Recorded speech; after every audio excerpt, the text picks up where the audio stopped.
Hello, good morning. എല്ലാവർക്കും നല്ലത് മാത്രം ഉണ്ടാവട്ടെ. ഇന്നത്തെ ഈ ഒരു ഫ്രഷ് ദിവസത്തിനായിട്ട് നന്ദി പറയാം. അതിലുപരിയായിട്ട് ഇന്നത്തെ വിശേഷങ്ങളിലേക്ക് നമുക്കൊന്ന് കണ്ണോടിച്ചാലോ. അതായത് കുറച്ചേറെ വിശേഷങ്ങൾ കാണിച്ചിട്ടുണ്ട്. അരുന്ധതി ആദ്യം കാണിക്കുന്നത് രണ്ടും കൽപ്പിച്ച് തന്നെയാണ് ഉള്ളത്. തൽക്കാലത്തേക്ക് ഋഷിയെ ഒന്ന് മാറ്റുക. തൽക്കാലത്തേക്ക് എന്ന് പറയുന്ന സമയത്ത് ഇവൻ എവിടെയെങ്കിലും വിദേശത്ത് പോയി കഴിയുക എന്നുള്ളത് അരുന്ധതിയുടെ ഒരു ആഗ്രഹവും ആവലതിയായിട്ട് മാറുകയാണ്. ഓപ്ഷൻ തന്നെയുള്ളത് അരുന്ധതി വല വിരിച്ചെന്ന് പറയുമ്പോൾ ഇവിടെ വല വിരിക്കുന്നത് ചന്ദ്രോത്ത് വീട്ടിലുള്ളവർക്കല്ല, പിന്നെയോ അതിപ്പോൾ കെവിനും ഇസബെല്ലയ്ക്ക് തന്നെയാണ്. അതുകൊണ്ടൊക്കെ തന്നെ നേരത്തെ തന്നെ ഇസബെല്ലയോട് റിക്വസ്റ്റ് ചെയ്ത ഒരു കാര്യമുണ്ട്, എത്രയും വേഗം തന്നെ ഋഷിയെ ഇവിടെ നിന്ന് പറഞ്ഞയക്കണം. പക്ഷെ നിങ്ങൾ പറയാതെ അവൻ ഒരിക്കലും പോത്തുമില്ല. ആ സമയത്തല്ല ഇസബെല്ലയ്ക്ക് അവരോട് ദേഷ്യം ഉണ്ടാവുന്നുമുണ്ട്. പക്ഷേ അവരോട് മുഖം മുറിച്ചൊന്നും പറയാനും പറ്റാത്തൊരവസ്ഥയാണ്. അതുകൊണ്ട് മാത്രം ആളാണെങ്കിൽ മിണ്ടാതെ ഒക്കെ നിൽക്കുന്നുമുണ്ട്. അതിനുശേഷം ടിക്കറ്റും കാര്യങ്ങളും എല്ലാം ഓക്കെ ആവുകയാണ്. ആ സമയത്ത് അരുന്ധതി വീണ്ടും ഋഷിയെ വിളിച്ചു കൂട്ടുന്നു. എന്നിട്ട് പറയുന്നുണ്ട്, നീ ഇപ്പോൾ തന്നെ ഇവിടെ നിന്ന് ഇറങ്ങണം, ഇറങ്ങേ പറ്റൂ. നീ പോയില്ലെങ്കിൽ പിന്നെ ഞാനുണ്ടാവില്ല. നിനക്ക് ഇതിന് ശേഷം വരുന്ന കാര്യങ്ങൾ അറിയാത്തതുകൊണ്ടാണ്. ആ സമയത്ത് CP പറയുന്നുണ്ട്, അതേ മോനെ, അമ്മ പറയുന്നതിലും കാര്യമുണ്ട്. മോനൊരു കാര്യം മനസ്സിലാക്കണം, അഥവാ നിന്നെ കിട്ടിയില്ലെങ്കിലും അകത്താകാൻ പോകുന്നത് മേഡമാണ്. ഇപ്പോൾ തന്നെ നീ ജീവനോടെ ഉണ്ടെന്നുള്ള കാര്യം സ്പ്രെഡായിട്ടുണ്ട്. MLA ആയിട്ടുള്ള ദേവിക അത് കണ്ടുപിടിച്ചിട്ടുണ്ടെങ്കിൽ അതിലെന്തെങ്കിലും ഒരു തെളിവുണ്ടാകും. ദേവിക അങ്ങനെ വെറുതെ ചുമ്മാ ഓരോ കാര്യങ്ങൾ പറഞ്ഞു നടക്കുന്നൊരു കുട്ടിയേ അല്ല, പ്രത്യേകിച്ചൊരു MLA കൂടെയാണ്. അതുകൊണ്ടൊക്കെ പറയാണ്, മോനെ എവിടെ കൂടെങ്കിലും വരുന്ന സമയത്ത് കണ്ടിട്ടുണ്ടാവുമെന്ന് അറിയില്ല. പിന്നെ നന്ദനാണെങ്കിൽ അത്രയും ബുദ്ധി ഇല്ലാത്തതുകൊണ്ടാണ് മോനാണെങ്കിൽ നേരിട്ട് പോയി കണ്ടിട്ടും അവനാണെങ്കിൽ മോൻ്റെ പ്രേതാണെന്ന് തെറ്റിദ്ധരിച്ചത്. പക്ഷേ ദേവിക മോൾ അങ്ങനെയല്ല. എന്തോ ഒന്ന് മണക്കുന്നുണ്ട്. അതായത് ഇത് മോനെ വീണ്ടും കൊടുക്കാനുള്ള ആ ഒരു കെണി തന്നെയാണ് ഒരുങ്ങിക്കൊണ്ടിരിക്കുന്നത്. മേഡം പറയുന്ന കാര്യമുണ്ട്, മോനെ കിട്ടിയില്ലെങ്കിൽ ഉറപ്പായിട്ടും സംശയത്തിൻ്റെ ആ ഒരു അടിസ്ഥാനത്തിൽ മേഡത്തെ അവർ അറസ്റ്റ് ചെയ്യും, എന്നിട്ട് ചോദ്യം ചെയ്യാനായിട്ട് കൊണ്ടുപോകും. ആ സമയത്ത് മേഡത്തിന് പിടിച്ചു നിൽക്കാനാവില്ല, കാര്യങ്ങളെല്ലാം തുറന്നു പറയും. അതിനേക്കാളൊക്കെ എത്രയോ നല്ലതാണ് മോൻ മാറി നിൽക്കുന്നത്. ആ സമയത്ത് മോനെപ്പറ്റി ഒന്നും അറിയില്ല എന്ന് അരുന്ധതി മേഡത്തിന് പറയാൻ കഴിയും. അത് കേട്ട് ഋഷി പറയുന്നുണ്ട്, എനിക്ക് മാത്രമായിട്ടൊരു തീരുമാനം എടുക്കാൻ പറ്റില്ല. ഇതുവരെ നമ്മുടെ ജീവിതത്തിൽ ഞാനും നീയും മാത്രമാണ് ഉണ്ടായിരുന്നത്. ഇതുവരെ നമ്മുടെ രണ്ടുപേരുടെയും ജീവിതത്തിൽ അങ്ങോട്ടും ഇങ്ങോട്ടും തീരുമാനം എടുത്തതും നമ്മൾ രണ്ടുപേരുമാണ്. ഇതിനിടയ്ക്ക് വിളിക്കാതെ വന്നു കയറിയ 2 അതിഥികളുണ്ട്. നന്ദൻ്റെ കൂട്ടുകാരായ ഇസബെല്ലയും കെവിനും. അവരുടെ കൂടെ നീ എന്നാണോ കൂടിയത് അന്നു മുതൽ തുടങ്ങി നിൻ്റെ നഷ്ടം, കഷ്ടകാലം. അതുകൊണ്ടൊക്കെ പറയാണ്, ഇനിയിപ്പോൾ മറ്റൊന്നും ആലോചിക്കേണ്ട കാര്യമല്ല. നീ എന്തായാലും ഇവിടെ വിട്ട് പോവുക, അതാണ് നല്ലത്. ആ സമയത്ത് ഋഷി പറയുന്നുണ്ട്, ഞാൻ ചെയ്യാനായിട്ട് തുടങ്ങി വെച്ച പല കാര്യങ്ങളും ഇവിടെ പെൻഡിങ് ആണ്. ഒന്നും തന്നെ എനിക്കിതുവരെ കംപ്ലീറ്റ് ആക്കാൻ കഴിഞ്ഞിട്ടുമില്ല. അങ്ങനെയുള്ള ഞാൻ ഇവിടം വിട്ട് എങ്ങനെ പോകും? അരുന്ധതി പറയുന്നുണ്ട്, മോനെ, എല്ലാം നിനക്ക് പൂർത്തിയാക്കാം, പക്ഷേ അത് ഇവിടെ നിന്നുകൊണ്ടല്ല.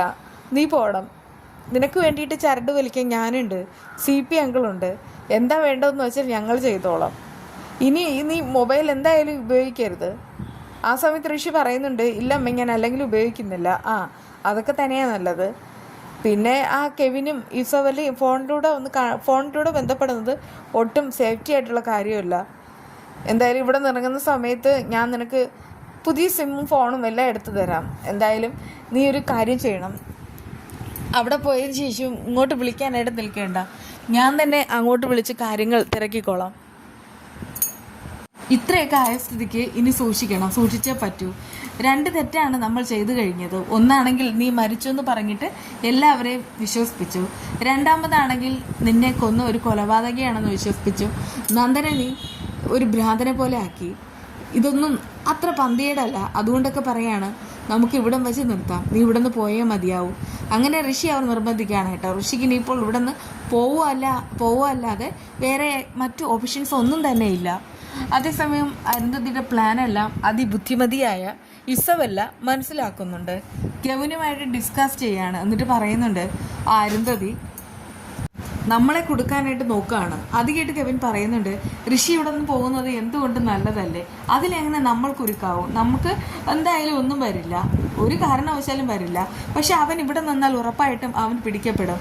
അങ്ങനെയാണെങ്കിൽ നമ്മളെല്ലാവരും അകത്താവും, അവൻ നമ്മളെയും ഒറ്റ കൊടുക്കും. എന്തുകൊണ്ടും ഇവിടെ നിന്ന് അവൻ പോകുന്നത് തന്നെ നല്ലത്. അത് കേട്ടിട്ട് ഇസബെല്ലയ്ക്ക് ആകെ ദേഷ്യമാവുന്നു. നിനക്ക് ഇതിൻ്റെ സീക്വൻസ് അറിയാഞ്ഞിട്ടാ.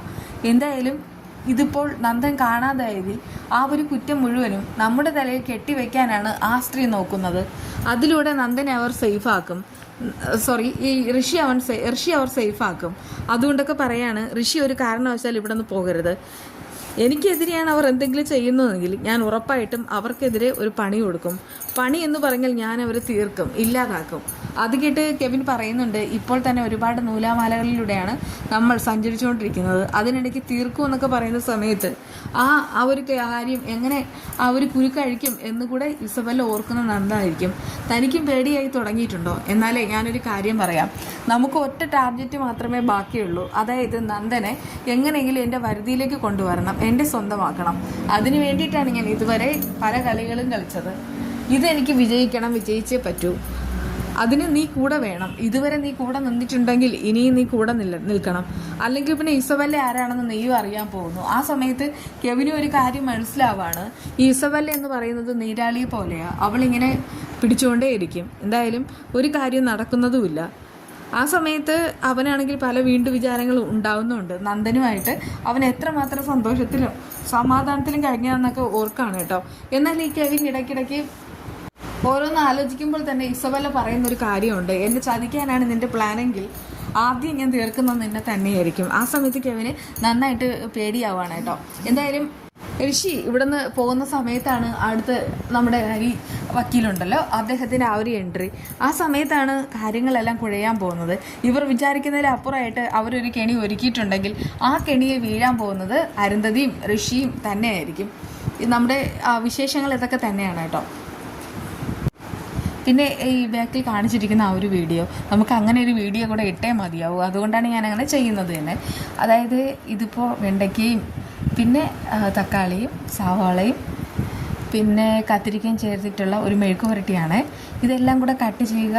എന്നിട്ടാണെങ്കിൽ ഉപ്പും കൂടെ ചേർത്ത് എണ്ണയിലിട്ട് നന്നായിട്ട് മൂപ്പിച്ചെടുക്കുക. എന്നിട്ടാണെങ്കിൽ ഇതിലേക്ക് മഞ്ഞൾപ്പൊടി, മല്ലിപ്പൊടി, പിന്നെ മുളക് പൊടി ഇത്രയും കൂടെ ഇട്ടിട്ട് മിക്സ് ചെയ്യുക. കുറച്ച് നേരം ഇളക്കി കൊടുക്കുക. ഒരല്പം നേരം, അതായത് 1 മിനിറ്റ് മൂടി വെച്ച് വേവിക്കുക. അടിപൊളിയാണ്, ഭയങ്കര ടേസ്റ്റാണ്. പ്രത്യേകിച്ച് ഈ നമ്മുടെ ബ്രിഞ്ചോളുണ്ടല്ലോ, കത്തിരിക്ക, അതിലുണ്ടാക്കുന്ന എല്ലാം ഭയങ്കര ടേസ്റ്റ് അല്ലേ. ചോറുണ്ണാനായിട്ട് ഭയങ്കര രുചിയാണ്. അപ്പോൾ ഇത് നിങ്ങൾ ട്രൈ ചെയ്യണം. പിന്നെ ഇതൊരു പുതിയ ചാനലായതുകൊണ്ട് തന്നെ ഇതിപ്പോൾ സബ്സ്ക്രൈബ് ചെയ്യണം. കാരണം സബ്സ്ക്രൈബ് ചെയ്തില്ലെങ്കിൽ നമുക്ക് ഈ വീഡിയോസിൻ്റെ നോട്ടിഫിക്കേഷൻ കിട്ടില്ല. അല്ലെങ്കിൽ പിന്നെ സെർച്ച് ചെയ്താലും അഥവാ കിട്ടാൻ ഒട്ടും വഴിയില്ല. കാരണം നമുക്ക് ഓപ്പണായിട്ട് ഇപ്പോൾ സീരീൽസിൻ്റെ പേരൊക്കെ വെച്ചിട്ട് അങ്ങനെ ചെയ്യാനായിട്ട് പറ്റില്ല. അങ്ങനെയൊക്കെ യൂട്യൂബിൽ ഒരുപാട് നിയമം വന്നതുകൊണ്ടാണ് ഇങ്ങനെ ഒരു കുഴപ്പം പറ്റിയത്. അതുകൊണ്ട് തന്നെ എല്ലാവരും ചാനലൊന്ന് സബ്സ്ക്രൈബ് ചെയ്യുക കേട്ടോ. പിന്നെ നമുക്ക് വീണ്ടും അടുത്ത വീഡിയോ ആയിട്ട് കാണാം. ബൈ.